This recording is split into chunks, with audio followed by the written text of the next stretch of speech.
I was watching the sunrise over my frozen pond when I saw Patricia Henderson marching across my property with a bright orange bucket, and my coffee nearly slipped from my hands when she started dumping rock salt across the pristine ice surface.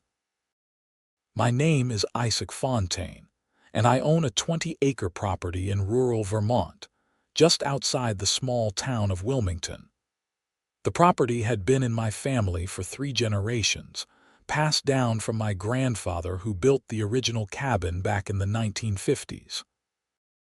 Over the years, I had expanded it into a proper home, complete with a barn, workshop, and a beautiful natural pond that froze solid every winter. The pond was my pride and joy, roughly 2 acres of clear water fed by an underground spring, perfect for skating and ice fishing when the temperatures dropped. What made my property particularly unique was its location. I sat at the end of Maple Ridge Road, a private lane that branched off from County Road 47. The thing is, Maple Ridge Road did not just service my property.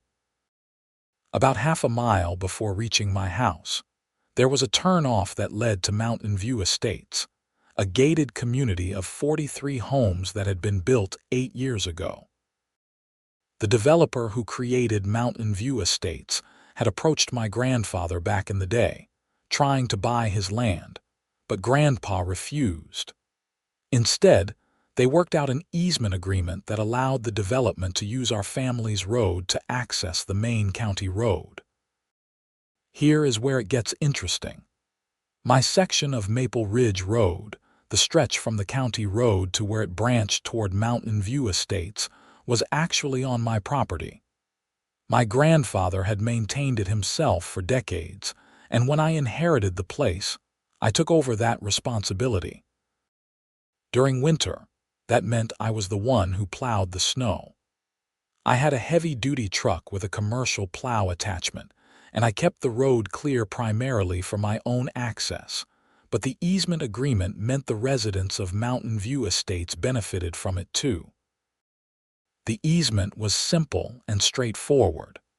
It granted the residents of Mountain View Estates the right to travel across my portion of Maple Ridge Road to reach the county road. However, it did not obligate me to maintain the road in any particular way. I plowed it because I needed access myself, and I was not a jerk who would deliberately strand my neighbors. But legally speaking, I had no duty to do so. Patricia Henderson had moved into Mountain View Estates about 2 years ago and quickly became the president of their homeowners association. She was exactly what you would picture when someone says, HOA Karen, 52 years old, with that sharp angled haircut that somehow defied all laws of nature, perfectly manicured nails, and an expression that suggested she was perpetually smelling something unpleasant. She drove a white BMW SUV with a live, laugh, love sticker on the back, which somehow made it worse. From the moment she took over the HOA, she had been a nightmare. Not for me directly, at least not at first, but I heard the stories from others in town. She fined people for leaving their trash cans out 20 minutes too long. She tried to ban a veteran from flying the American flag because it was not the approved size according to the HOA bylaws. She even attempted to force an elderly couple to remove their vegetable garden because it was not aesthetically consistent with the community vision. But now, apparently, she had decided to make me her target. I set down my coffee and rushed outside, not even bothering to grab my coat despite the 15-degree temperature. "What the hell are you doing?" I shouted as I ran toward the pond. Patricia looked up with that smug expression she always wore. "Oh, good morning, Isaac. I am ensuring public safety." "This pond is a hazard." "That pond is on my private property," I said, trying to keep my voice steady. "You are trespassing." "Actually," she said, pulling out her phone and tapping at it with one of those absurdly long fingernails, "I have it right here." The County Ordinance 47B states that any body of water visible from a public thoroughfare must meet certain safety standards. Your frozen pond is visible from Maple Ridge Road, which is a public access road. Therefore, it falls under county jurisdiction. I stared at her, genuinely amazed at the mental gymnastics. First of all, Maple Ridge Road is not public. It is private property with an easement. Second, even if what you are saying made any sense, which it does not, you are not a county official. You cannot just march onto someone's property and start salting their pond. She dumped another scoop of rock salt onto the ice, the white crystals scattering across the frozen surface. I am acting in my capacity as HOA president. Several residents have expressed concern about children wandering onto this pond and falling through the ice. What children? I demanded. Your community is half a mile away, and there is a locked gate. How would children even get here? That is not the point, Patricia said, her voice taking on that condescending tone that made my blood pressure spike. The point is that we have a duty to protect the community. If you refuse to maintain your property in a safe manner, then we must take action. By destroying my ice. I gestured at the pond, where the salt was already starting to create wet patches. I use this pond. I have an ice fishing tournament planned for this weekend with friends coming in from out of state. You just sabotaged that. Patricia actually rolled her eyes. Your little fishing trip is not more important than the safety of children. Again, what children? What are you even talking about? I took a step closer. Get off my property, now, or what? She crossed her arms, the bucket dangling from one hand. You will call the police. Go ahead. I am acting within my rights as an HOA official. You are not an HOA official on my property. Your HOA has zero authority here. I am not part of Mountain View Estates, and I never will be. Something flickered in her eyes, something calculating. We will see about that. The HOA board has been reviewing the easement agreement. There are some very interesting clauses that suggest shared responsibility for maintenance and safety standards. You are out of your mind, I said flatly. Leave, now, and take your salt with you. Patricia made a show of checking her watch. I have an HOA board meeting to attend anyway, but this conversation is not over, Isaac, not by a long shot. She turned and walked away, leaving the half-empty bucket of salt sitting on my pond shore. I stood there in the freezing cold, watching my carefully maintained ice slowly deteriorate where the salt had been dumped. 3 months of perfect conditions, and she had ruined it in 5 minutes. The anger simmering in my chest was unlike anything I had felt in a long time. I went back inside, grabbed my phone, and called my lawyer, Roger Mitchell. Roger had handled my grandfather's estate and various property issues over the years. He knew the easement agreement inside and out. Roger, we have a problem, I said when he answered. After explaining what had happened, Roger was quiet for a moment. Then he said, She is completely wrong about the ordinance. That does not apply to private property, and even if it did, the HOA has no enforcement power. She just committed criminal trespass and property damage. Can we do anything about it? You could file a police report, Roger said. But honestly, Isaac, for something like this, the police are probably going to treat it as a civil matter. My advice, document everything. Take photos, get a written estimate of the damage if you need to repair or re-freeze the pond surface, and send her a formal cease and desist letter. I will draft it today. What about her comment about the easement agreement? She claimed there are clauses about shared responsibility. Roger laughed. That is complete fiction. I have the original agreement right here in my files. It is crystal clear. The easement grants right of passage, nothing more. There is no shared responsibility clause, no safety requirement, nothing. She is either making it up or someone gave her very bad information. Okay, I said, feeling slightly better. Send me that cease and desist letter as soon as you can. I spent the rest of the morning photographing the damage to my pond and calling the friends I had invited for the ice fishing tournament to let them know it was canceled. None of them were happy, and I did not blame them. Some had already started driving up from Massachusetts and New Hampshire. 2 days later, Roger sent the cease and desist letter via certified mail. I also went ahead and filed a police report, though the officer who took my statement seemed less than enthusiastic about it. Sounds like a neighbor dispute, Mr. Fontaine. Best handled through civil court if she does not back off. Patricia signed for the certified letter on a Thursday afternoon. I know because the tracking confirmed it. I figured that would be the end of it. A formal legal letter, a police report on file. Surely that would make her realize she had crossed a line. I was incredibly naive. That Saturday, I woke up to find 3 official-looking notices taped to my front gate. They were printed on Mountain View Estates, HOA letterhead, and were signed by Patricia Henderson in her capacity as HOA president. The first notice claimed that my property was in violation of community aesthetic standards because my barn needed repainting.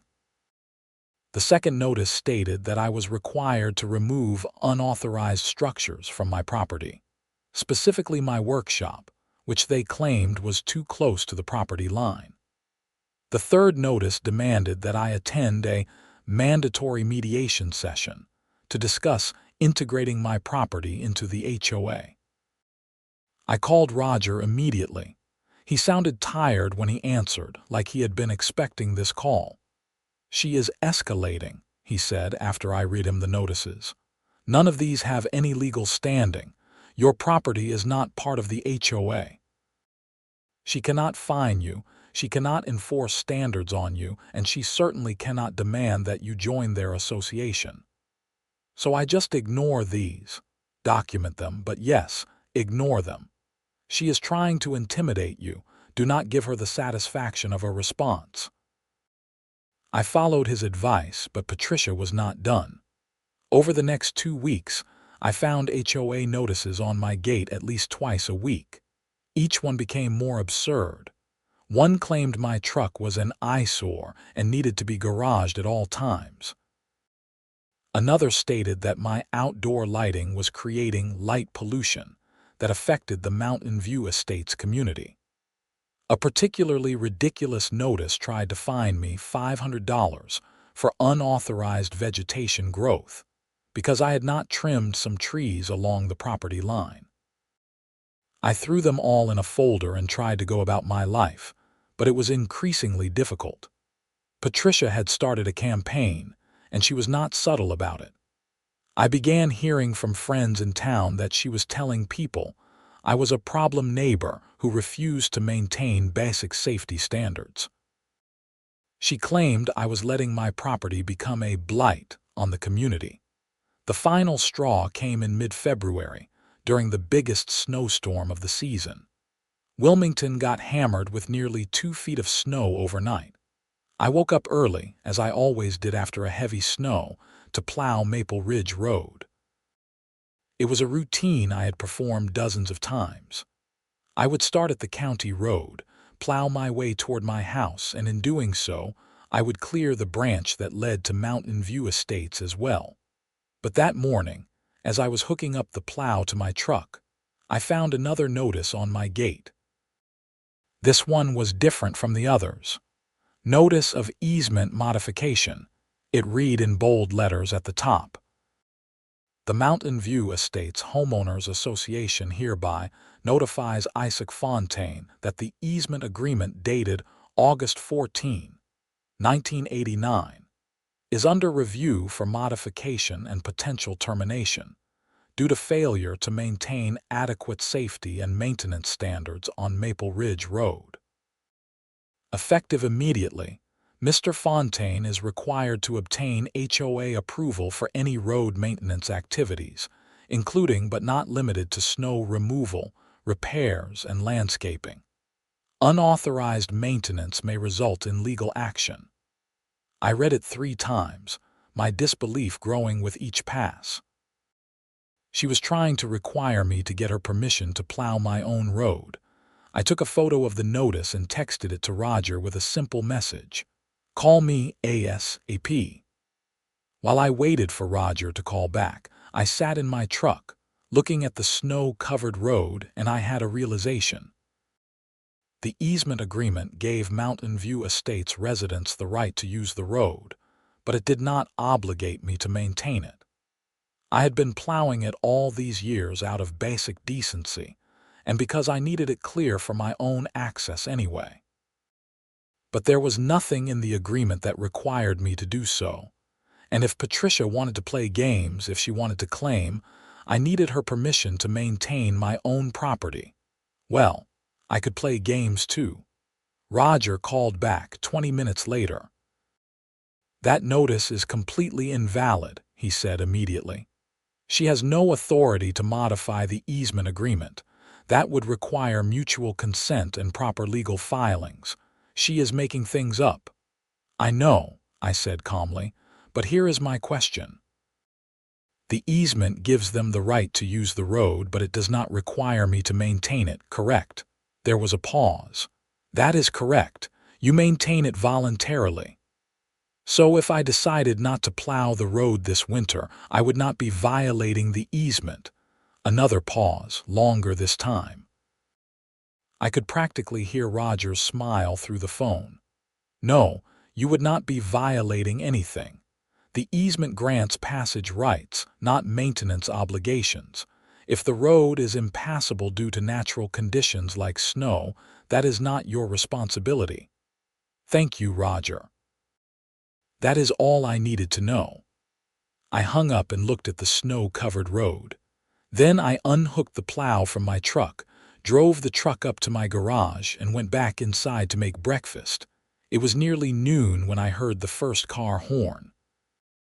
I looked out my window and saw a line of vehicles backed up at the entrance to Maple Ridge Road from the county road. 3 cars, then 5, then 7. All of them residents of Mountain View Estates, trying to get home. The snow was deep enough that a regular vehicle could not get through without a plow clearing the way first.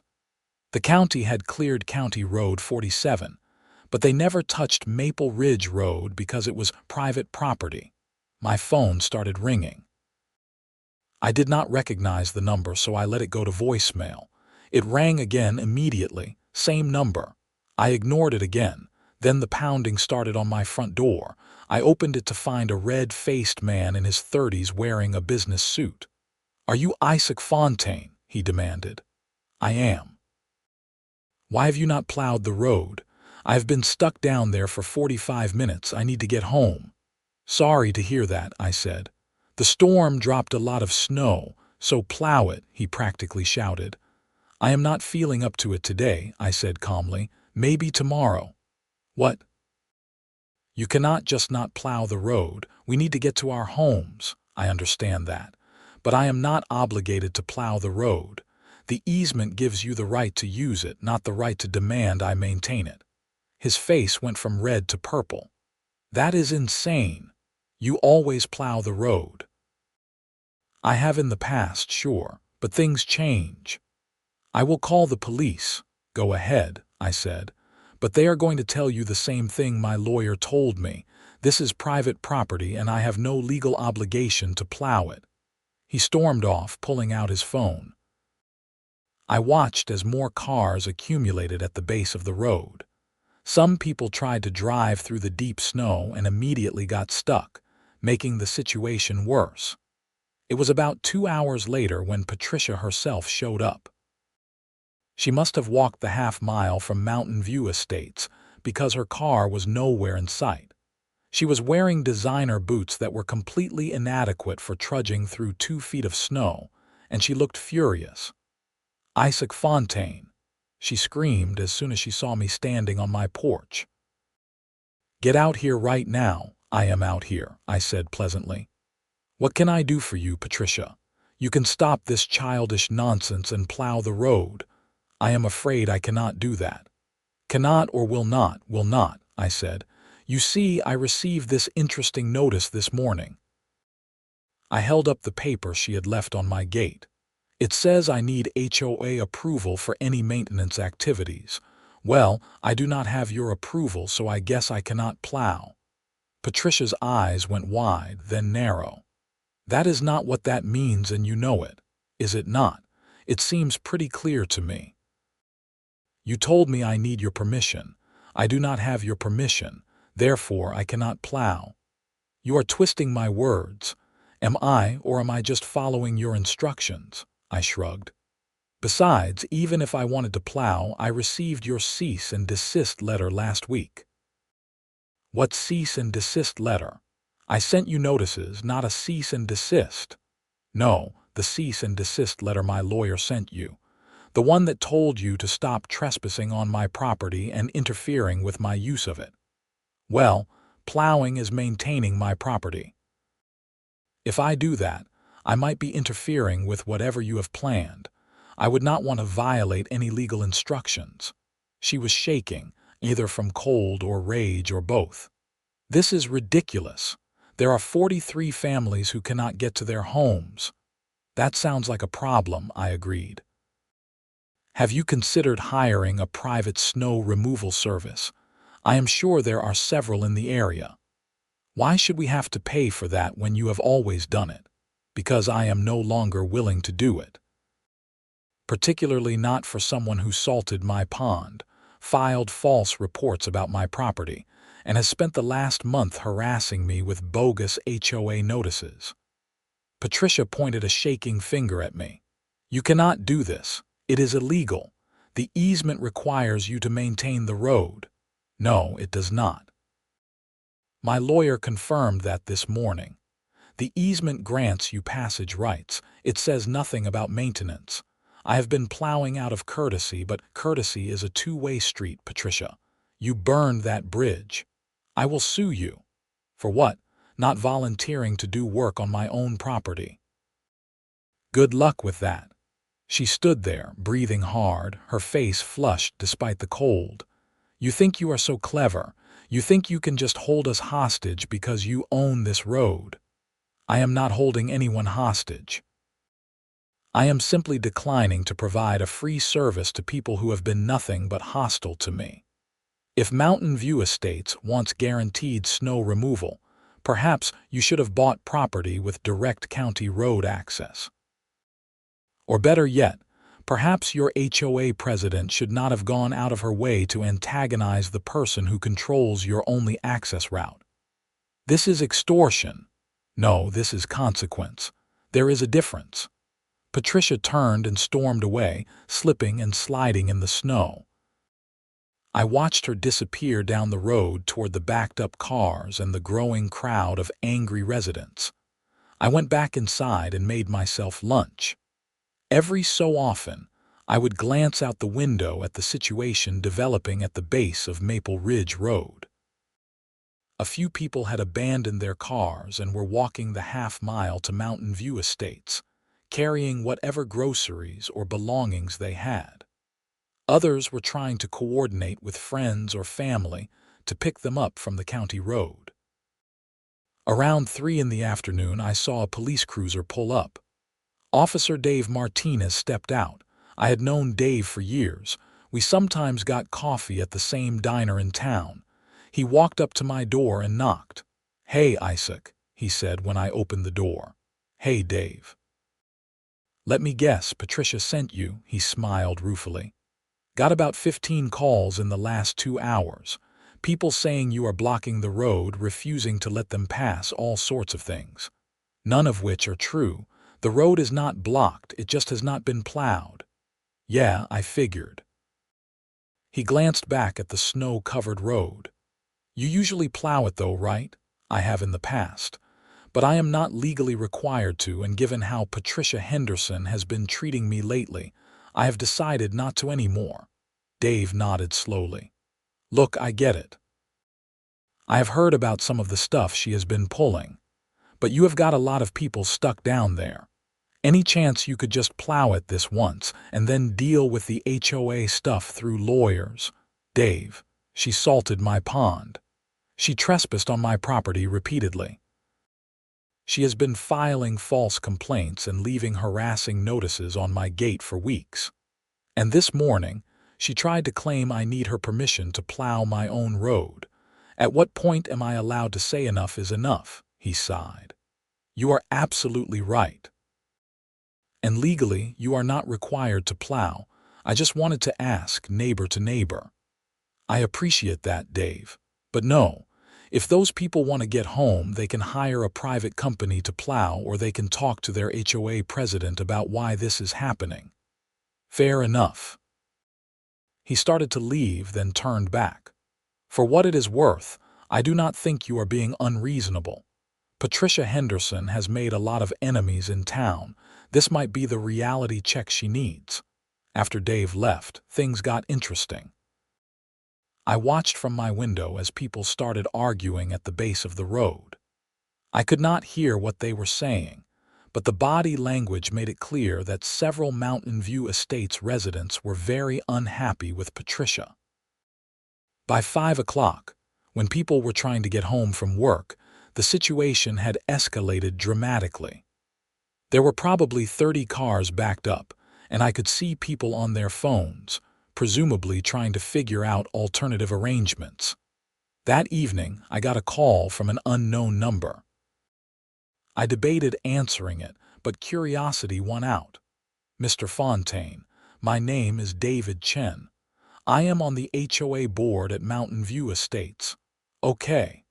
I wanted to apologize for what has been happening. Patricia has been acting without board approval for most of her recent activities. We were not aware of the extent of her harassment until today, when we started getting calls from residents about the road situation. I see. We have called an emergency board meeting for tomorrow morning.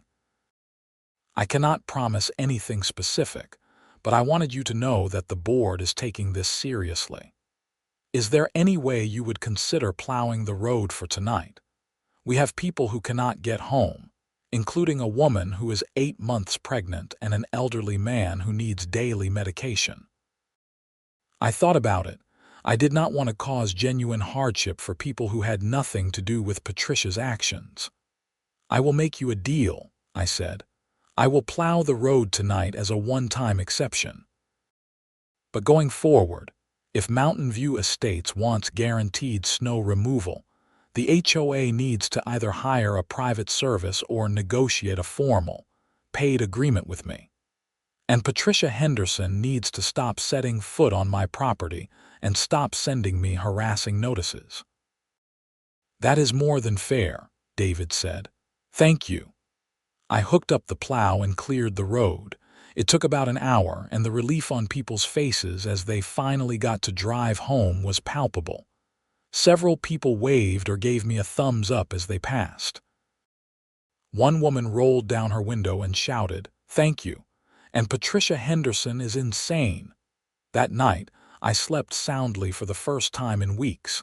The next morning, I got another call from David Chen. We held the emergency board meeting, he said.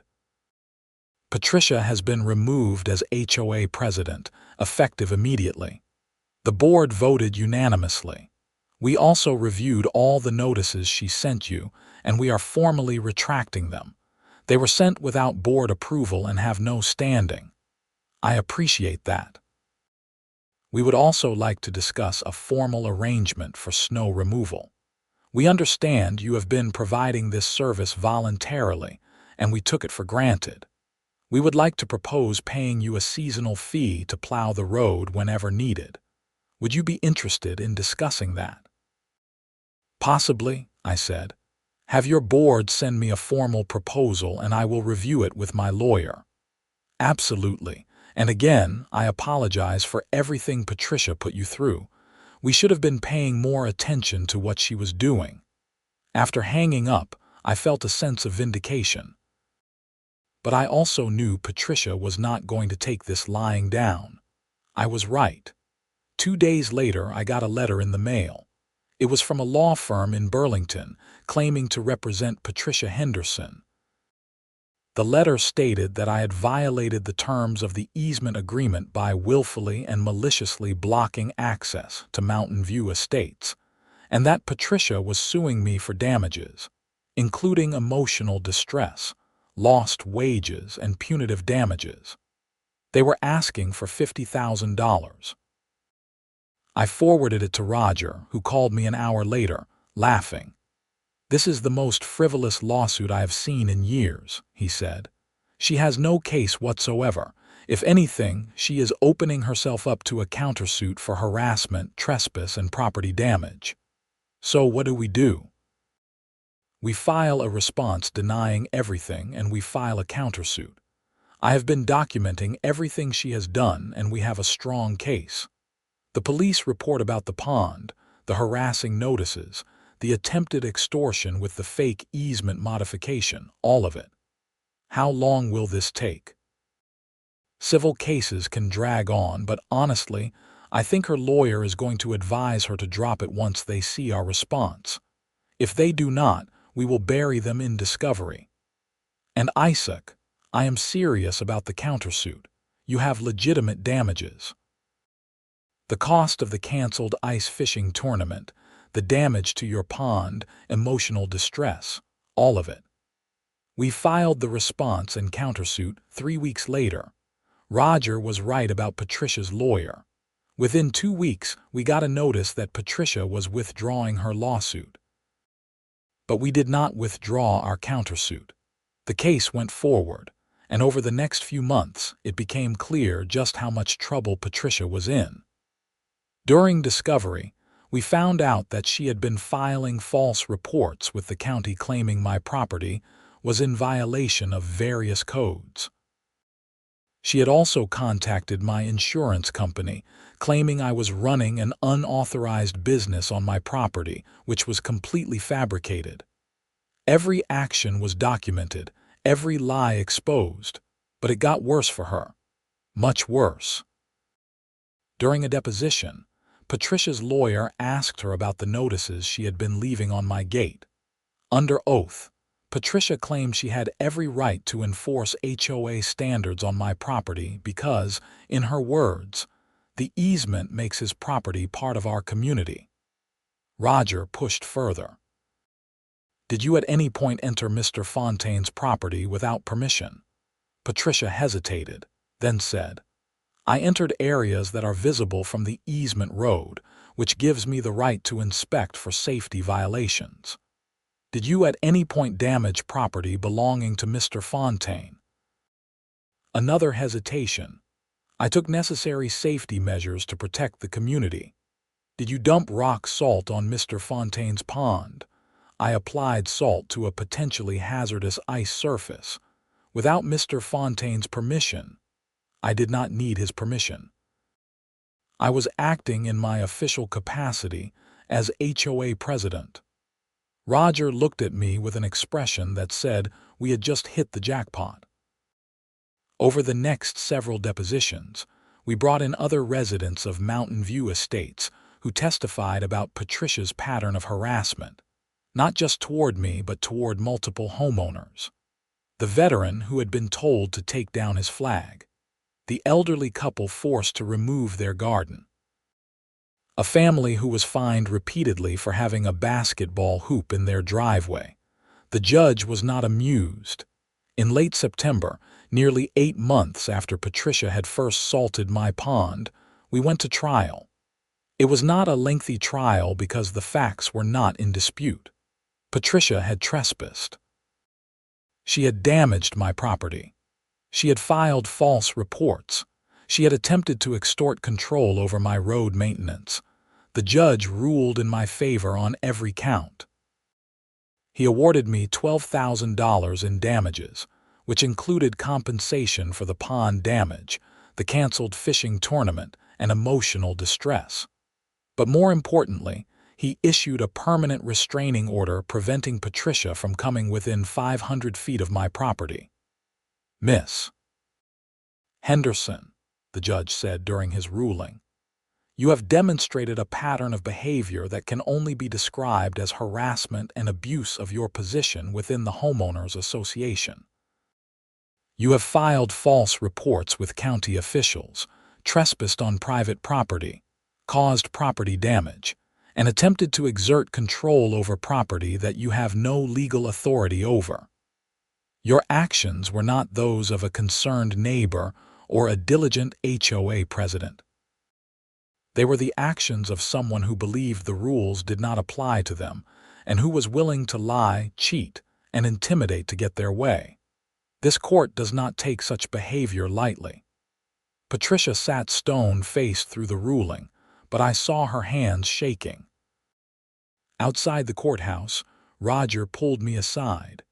"That is not the end of her troubles," he said quietly. "Filing false reports with county officials is a crime.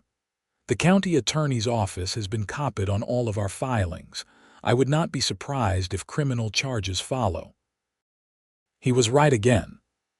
2 weeks later, Patricia was charged with 3 misdemeanor counts of filing false reports and 1 count of criminal mischief for the pond damage.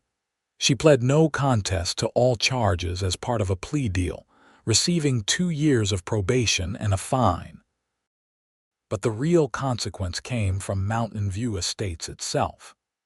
After the trial, the HOA board held a special meeting and voted to permanently ban Patricia from serving in any HOA leadership position.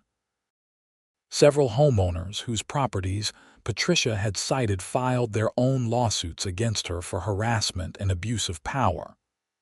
The last I heard, she and her husband were selling their house and moving out of state.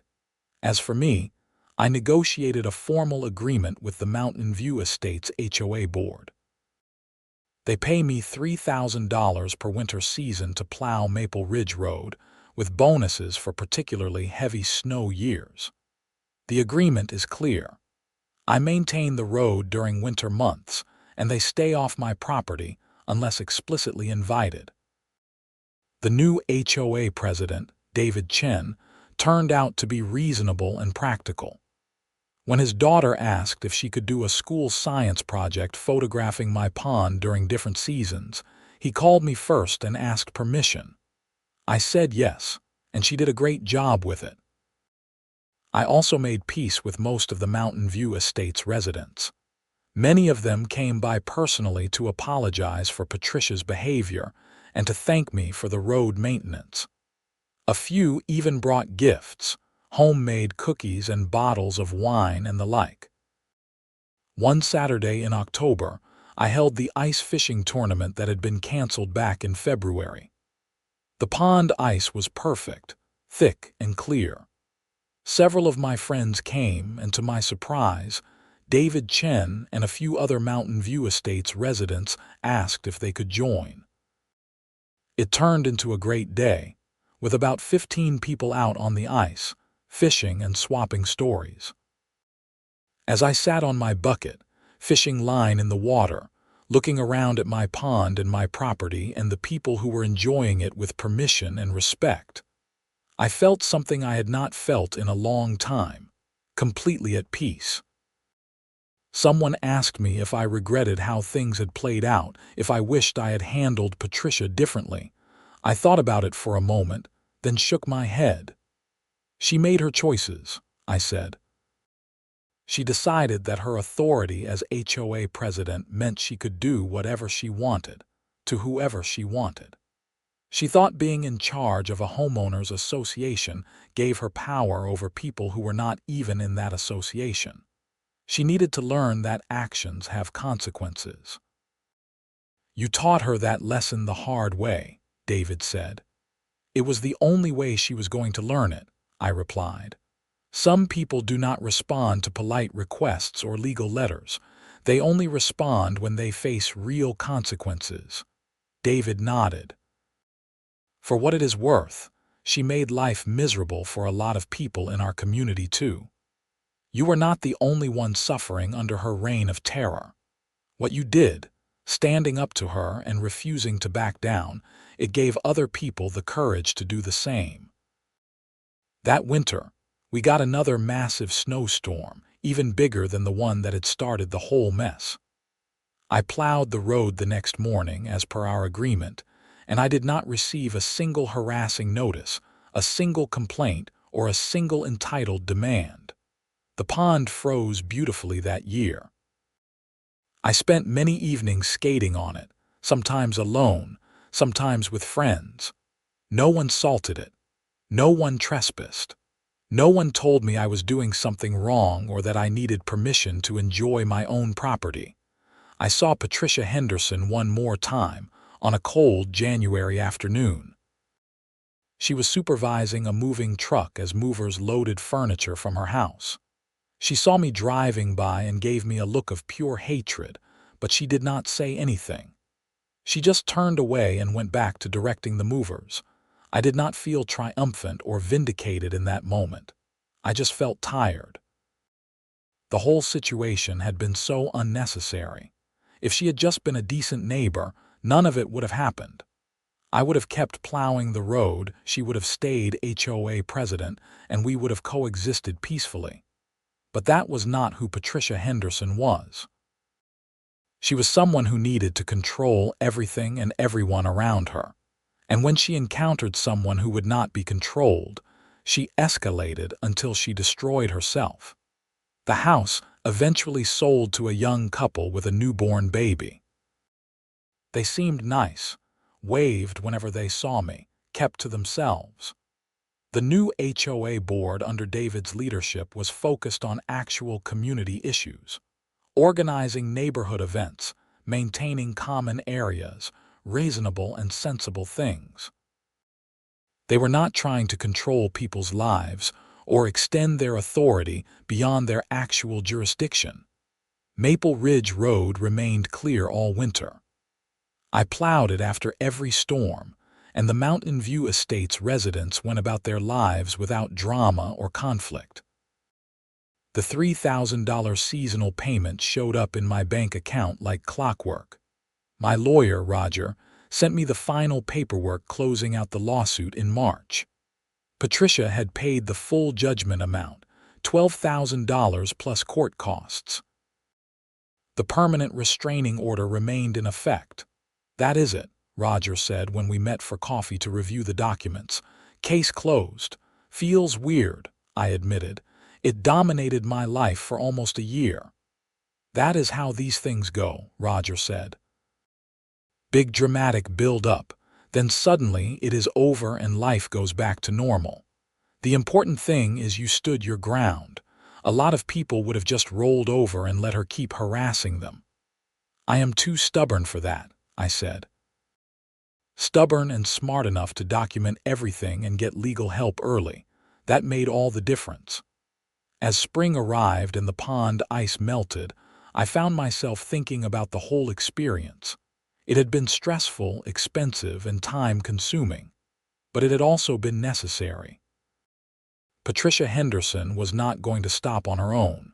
She needed to be stopped, and sometimes that means standing up even when it is difficult. I also thought about the community dynamics. Mountain View Estates was a good community with good people who had been held hostage by one person's need for control. When someone finally stood up to her, it created space for others to do the same, and the community became healthier as a result. The following winter was completely uneventful. I plowed the snow, collected my seasonal payment, and went ice fishing whenever I wanted. The pond ice was perfect, unmarred by salt or drama. Several Mountain View Estates families had gotten into ice fishing, and I would sometimes see them out on their community pond, which apparently had been neglected for years under Patricia's leadership, because it was not aesthetic enough. David Chen stopped by one afternoon in February with a bottle of bourbon. "What's the occasion?" I asked. "No occasion. Just wanted to say thank you for everything you did. I know it cost you time and money and stress, but you freed us from someone who was making all our lives miserable. The community is better now. People are happier. We are actually functioning like a normal HOA instead of a dictatorship. We sat on my porch, sharing the bourbon and watching the sun set over the snow-covered landscape. "I heard Patricia moved to Florida," David said. "Good for her. Maybe she will find an HOA down there that appreciates her particular management style." David laughed. "God help them if she does." We drank in comfortable silence for a while. Then David said, "You know what the funny thing is? If she had just been reasonable, if she had approached you as a neighbor and worked with you instead of against you, she would probably still be HOA president. She would probably still be living here. She destroyed herself." "Some people are like that," I said. "They cannot help but push until something breaks." Unfortunately for her, I pushed back harder. The bourbon was good, the company was good, and the view was spectacular. My property, my pond, my road, all exactly as they should be. No salt damage, no harassing notices, no entitled HOA president trying to exert control where she had no authority. In the end, the whole situation came down to a simple principle: respect boundaries. Patricia Henderson never learned that lesson, and it cost her everything. The Mountain View Estates community learned it, though, and we were all better off for it. I still own the property. I still maintain the road during winter. The easement agreement remains exactly as my grandfather drafted it all those years ago. But now there is mutual respect, clear agreements, and appropriate compensation. And my pond, it freezes beautifully every winter, pristine and perfect, just the way it should be. I stood there one morning in late February, coffee in hand, watching the sunrise paint the frozen pond in shades of gold and pink. The ice was crystal clear, 2 feet thick, perfect for skating. A light snow had fallen overnight, dusting the surface with fresh powder. Behind me, I heard my truck rumbling as it warmed up. In a few minutes, I would hook up the plow and clear Maple Ridge Road, just like I had done dozens of times that winter. But this time, there would be no drama, no conflict, no entitled HOA president telling me I needed her permission to maintain my own property. Sometimes standing your ground is hard. Sometimes it costs money and time and emotional energy. But sometimes it is absolutely necessary, because some people will take and take and take until someone finally says no. I said no to Patricia Henderson, and I never regretted it. The pond was perfect, the property was peaceful, and life was good. That was all I had ever wanted.